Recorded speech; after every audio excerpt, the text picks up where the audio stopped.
शिक्षा विभाग के अपर मुख्य सचिव के पाठक ने एमएलसी संजय सिंह की पेंशन पर रोक लगा दी है। कार्रवाई के खिलाफ संजय ने सीएम हाउस के सामने धरने पर बैठने की बात कही है। उन्होंने कहा, पाठक अपना मानसिक संतुलन खो चुके हैं। एमएलसी संजय यूनिवर्सिटी शिक्षक संघ के महासचिव हैं। इससे पहले एसीएस ने किसी भी तरह का यूनियन बनाने पर कार्रवाई की चेतावनी दी थी। बेगूसराय में जेडीयू विधायक राजकुमार सिंह की सदर अस्पताल में तैनात डॉक्टर चंदन कुमार से तीखी झड़प हो गई। विधायक ने डॉक्टर को नौकरी से निकलवाने की धमकी तक दे डाली। हालांकि डॉक्टर चंदन ये कहते हुए नजर आए कि उनकी ड्यूटी इमरजेंसी में है, लेकिन विधायक ने उनकी एक न सुनी। मुजफ्फरपुर एसकेएमसीएच में नाबालिग से रेप का मामला सामने आया है। पीड़िता अस्पताल में भर्ती अपने किसी परिजन से मिलने आई थी। सुबह कैंपस में टहलते वक्त एक युवक उसे जबरन बिल्डिंग के पीछे ले गया, जहां उसने इस वारदात को अंजाम दिया। परिजनों को लड़की बेहोशी की हालत में मिली। बगहा में सेंट्रल बैंक के सीएसपी संचालक राजकुमार को बदमाशों ने अगवा कर लिया। उनकी बाइक रेलवे स्टेशन के पास गन्ने के खेत से बरामद हुई है। अपहरणकर्ताओं ने उसके दोस्त के मोबाइल पर मैसेज भेजकर 15 लाख रुपए की फिरौती मांगी है। मुख्यमंत्री नीतीश कुमार की तबीयत बिगड़ गई है। उन्हें सीजनल फ्लू हो गया है। पिछले 3 दिनों से सीएम आइसोलेशन में हैं। सभी सरकारी कार्यक्रम रद्द कर दिए गए हैं। राजगीर महोत्सव के उद्घाटन कार्यक्रम में भी उन्होंने शिरकत नहीं की। पटना में पशुपालन विभाग के एक कार्यक्रम में तैनात मजिस्ट्रेट और एक महिला पुलिसकर्मी के बीच झड़प हो गई। मामला बढ़ता देख अन्य पुलिस वाले भी उसके सपोर्ट में आ गए। ये विवाद तब शुरू हुआ जब मजिस्ट्रेट ने महिला पुलिसकर्मी से पानी मांग लिया। बक्सर पुलिस ने एक ट्रक से भारी मात्रा में अवैध शराब जब्त किया है। यूपी बिहार की सीमा पर चेकिंग के दौरान ये सफलता मिली। पुलिस ने जैसे ही ट्रक पकड़ा, चालक कूदकर भागने लगा। करीब आधा किलोमीटर दौड़कर पुलिस ने उसे पकड़ लिया।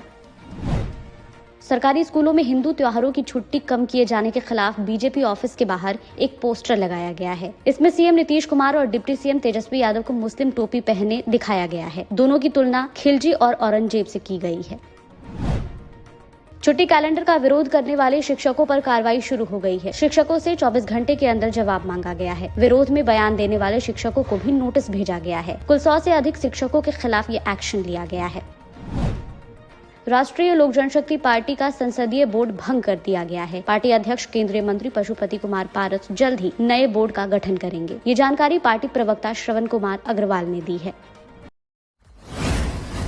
संसद का शीतकालीन सत्र 4 दिसंबर से शुरू हो रहा है। यह सत्र 22 दिसंबर तक चलेगा। संसदीय कार्य मंत्री प्रहलाद जोशी ने बताया कि इस दौरान लोकसभा की 15 बैठकें होंगी। श्री जोशी ने विपक्ष से सहयोग की अपील करते हुए कहा कि संसद में रचनात्मक चर्चा हो, इसका प्रयास सभी को करना चाहिए।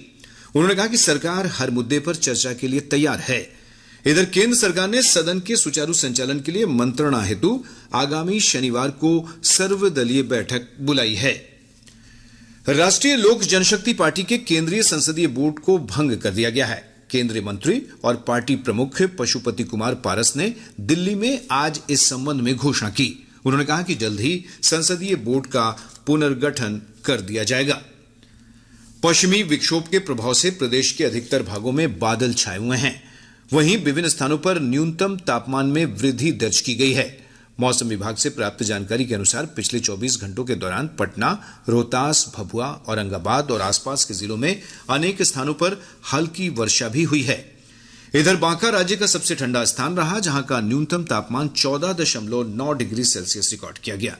मौसम विज्ञान केंद्र पटना के वैज्ञानिक राकेश कुमार ने बताया कि एक चक्रवातीय सिस्टम बन रहा है, जिसके कारण 3 दिसंबर के बाद राज्य भर में विभिन्न स्थानों पर वर्षा का अनुमान है। अगले 24 घंटों के दौरान राज्य के दक्षिण पश्चिम, दक्षिण मध्य तथा गोपालगंज, सिवान, मुजफ्फरपुर, सारण, वैशाली, समस्तीपुर, खगड़िया, सहरसा जिलों के 1 या 2 स्थानों में हल्के स्तर की वर्षा का पूर्वानुमान है। सुबह के समय हल्के से मध्यम स्तर का कुहासा राज्य के दक्षिण पश्चिम, दक्षिण मध्य भाग के 1 या 2 स्थानों में, जबकि राज्य के शेष भागों में हल्के स्तर का कुहासा अथवा धुंध छाए रहने की संभावना है। नालंदा के राजगीर में आज से 3 दिवसीय राजगीर महोत्सव की शुरुआत हो गई। वित्त मंत्री सह नालंदा जिला प्रभारी विजय कुमार चौधरी ने महोत्सव का उद्घाटन किया। श्री चौधरी ने इस अवसर पर अपने संबोधन में कहा कि राज्य सरकार सांस्कृतिक धरोहरों को संरक्षित करने के लिए संकल्पबद्ध है। उन्होंने कहा कि राजगीर महोत्सव के माध्यम से राज्य की सांस्कृतिक उपलब्धियां विश्व समुदाय तक पहुंचेंगी। महोत्सव के दौरान देश भर के प्रसिद्ध गायक, लोक कलाकार और सांस्कृतिक समूह अपनी प्रस्तुति देंगे। अररिया जिले के जोगबनी सीमा चेकपोस्ट के पास पुलिस ने वाहन जांच के दौरान 2 लोगों को 15 पुड़िया ब्राउन शुगर के साथ गिरफ्तार कर लिया। शेखपुरा जिले के बरबीघा थाना क्षेत्र अंतर्गत छबी लाठिका गांव में छापेमारी कर पुलिस ने हथियार के साथ एक अपराधी को गिरफ्तार किया है। बेगूसराय जिले के लोहिया नगर ओपी थाना क्षेत्र में वाहन जांच के दौरान यातायात पुलिस ने बिना हेलमेट वाहन चलाने वालों से लगभग 2 लाख रुपए जुर्माना वसूल किया। मुंगेर जिला पुलिस ने विभिन्न थाना क्षेत्रों में छापेमारी अभियान चलाकर भारी मात्रा में देसी विदेशी शराब बरामद की है। पुलिस अधीक्षक जगुनाथ रेड्डी जला रेड्डी ने बताया कि इस दौरान 11 शराब भट्टियों को ध्वस्त कर दिया गया। और अब राज्यपाल राजेंद्र विश्वनाथ आर्लेकर ने पटना जिले के संपतजक प्रखंड अंतर्गत चिपुरा पंचायत में विकसित भारत संकल्प यात्रा रथ को रवाना किया। इस अवसर पर राज्यपाल ने लोगों से आह्वान किया कि प्रधानमंत्री के लोकल फॉर वोकल के तहत आत्मनिर्भर बने और स्थानीय सामग्रियों का ही अधिक से अधिक इस्तेमाल करें। इधर केंद्रीय गृह राज्य मंत्री नित्यानंद राय ने पटना जिले के फतुहा प्रखंड अंतर्गत मौजीपुर में संकल्प यात्रा रथ को रवाना किया। विभिन्न जिलों में भी विकसित भारत संकल्प यात्रा का आयोजन किया गया। हमारे सारण संवाददाता ने बताया कि सोनपुर प्रखंड में DRDA के निदेशक और प्रखंड विकास पदाधिकारी ने संयुक्त रूप से संकल्प यात्रा को रवाना किया। अरवल जिले के सकरी पंचायत में विकसित भारत संकल्प यात्रा का आयोजन किया गया। इस क्रम में योग्य लाभार्थियों के लंबित मामलों का स्थल पर ही समाधान किया गया। हमारे कैमूर संवाददाता ने बताया कि जिले के रामपुर प्रखंड अंतर्गत पसाई, बेलाव, बड़का गांव और कुंडारी पंचायत में विकसित भारत संकल्प यात्रा रथ के माध्यम से लोगों को केंद्र सरकार की कल्याणकारी योजनाओं की जानकारी दी जा रही है। गया के समीर तकिया स्थित रविदास टोला में विकसित भारत संकल्प यात्रा के लाभार्थियों के साथ प्रधानमंत्री नरेंद्र मोदी के संवाद कार्यक्रम के दौरान पूर्व मंत्री और विधायक प्रेम कुमार भी उपस्थित थे। गोपालगंज, सिवान, सीतामढ़ी, दरभंगा, कटिहार और अन्य जिलों में भी विकसित भारत संकल्प यात्रा का आयोजन किया गया।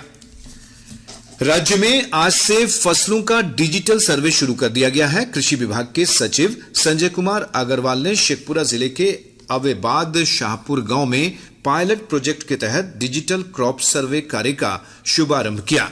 श्री अग्रवाल ने बताया कि राज्य सरकार ने केंद्र सरकार के साथ एग्री स्टेक के अंतर्गत फसलों के डिजिटल सर्वे के लिए समझौता किया है। उन्होंने बताया कि इसका उद्देश्य यह पता लगाना है कि एक विशेष भूखंड पर एक विशेष समय काल में कौन कौन सी फसल लगाई गई है। प्रधानमंत्री नरेंद्र मोदी ने राष्ट्रीय रोजगार मेले के तहत आज 51,000 नवनियुक्त कर्मियों को वर्चुअल माध्यम से नियुक्ति पत्र सौंपा। रोजगार मेले का आयोजन पटना सहित देश भर में 37 स्थानों पर किया गया। केंद्र सरकार के रेल मंत्रालय, डाक विभाग, गृह मंत्रालय, राजस्व विभाग, उच्च शिक्षा विभाग, स्कूली शिक्षा और साक्षरता विभाग सहित विभिन्न मंत्रालयों और विभागों में चयनित युवाओं को नियुक्ति पत्र दिए गए। पटना के अधिवेशन भवन में आयोजित रोजगार मेले में केंद्रीय मंत्री अश्विनी कुमार चौबे ने 172 नवनियुक्त युवाओं को नियुक्ति पत्र सौंपा। पूरे प्रदेश में केंद्र सरकार के 10 विभागों में 861 लोगों को नियुक्ति पत्र दिया गया है। कार्यक्रम के मुख्य अतिथि अश्विनी कुमार चौबे ने संबोधित करते हुए कहा कि प्रधानमंत्री नरेंद्र मोदी ने 10 लाख लोगों को रोजगार देने का वादा किया था। अभी तक 7 लाख लोगों को रोजगार दिया जा चुका है। आगे भी यह प्रक्रिया जारी रहेगी। उन्होंने कहा कि प्रधानमंत्री के रोजगार मेले के माध्यम से युवा शक्ति को आगे बढ़ने का मौका मिल रहा है।